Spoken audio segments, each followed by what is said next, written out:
بس كفايه كده قوي. احنا قطعنا اكتر من شهر، احنا عملنا عمل بطولي، الحاجات اللي متعودين عليها ما نقدرش نستغنى عنها في حياتنا قطعناها، والصراحه وقفنا جنبهم وقفه رجاله.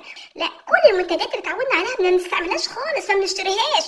كفايه كده قوي، ما حدش يطالبنا بعد كده بمقاطعه. كفايه قوي اللي احنا عملناه، احنا وفينا. لا صراحه احنا وفينا. لا والله ما وفينا ولا نقدر نعمل ربع اللي هم بيعملوه. ومحدش قالك قطعي، اشتري المنتجات وعيش حياتك، مفيش اي مشكله خالص. بس اعرفي ان في ذنب كبير جدا من الدماء اللي انت بتشوفيها في رقبتك. شوفي هتسأل عنها يوم القيامه، هترد على ربنا تقولي ايه. الحاجات اللي بنشتريها بتدعم الاقتصاد بتاعهم، والشركات دي بتقف جنبهم. كل ما تشوفي طفل او امراه او حد بيموت اعرفي ان في ذنب كبير في رقبتك من ناحيه الناس دول. ما تقطعيش وعيشي حياتك عادي جدا. طيب ويعني المفروض بقى المقاطعه دي تستمر قد ايه؟ احنا مش مقاطعين يوم ولا اتنين وهنرجع تاني نستخدم المنتجات دي. زي ما قالت المذيعه رضوى الشربيني كلمه جميله قوي، احنا مش مقاطعين، احنا استغنينا خلاص. كلمة معبرة.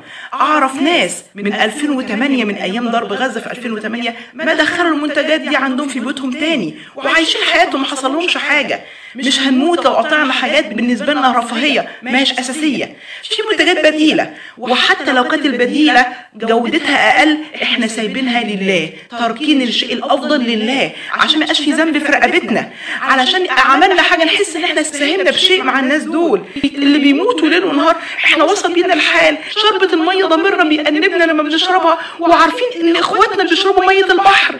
الوضع بقى صعب جدا. سامحونا ان احنا ايدينا مكبلة، مش قادرين نقدم دعم ليكم، مش قادرين نعمل غير كده. احنا لا نملك ليكم الا الدعاء والمقاطعة، لا نملك ليكم حاجة، مش قادرين نساعد. ولو اتيحت لنا القدرة واتيحت لنا الفرصة ان احنا هنساند، والله هتلاقوا مننا بطولات بتتخيلوها. احنا لا نملك الا هذا، قادرين نقدم شيء، هي دي الحاجات البسيطه اللي بنقدر نعملها. اذا كان حد بيقدم دعم مادي او بيساعد او بيدعي او بيقاطع، هو ده اللي في ايدينا، غير كده مفيش. وكمان شايفين ان احنا بنعمل عمل بطولي؟ لا والله، الابطال هم مش احنا، هم اللي بيبذلوا مش احنا اللي بنبذل. هم اللي وفوا وهم اللي قدموا كتير من أرواحهم ومن راحتهم ومن قومتهم ومن كل شيء قدموه، ما بخلوا على مقدساتنا بالغالي والنفيس. ده احنا أقل القليل اللي بنقدمه، اللي في إيدينا هم سلاحين، الدعاء والمقاطعة. شكرا ليهم. خلوا ولادنا يهتموا بحاجات ما كناش نتخيل إن هم يبدأوا يهتموا بيها ويحسوا بيها. هتطلعوا جيل مهتم بالقضية أكتر مننا. أرواح بتبذل من أجل مقدساتنا، من أجل كلمة الحق. أثرتوا في ولادنا أكتر من مليار كلمة ممكن إحنا نقولها. اللهم بردا وسلاما عليهم، اللهم بردا وسلاما عليهم.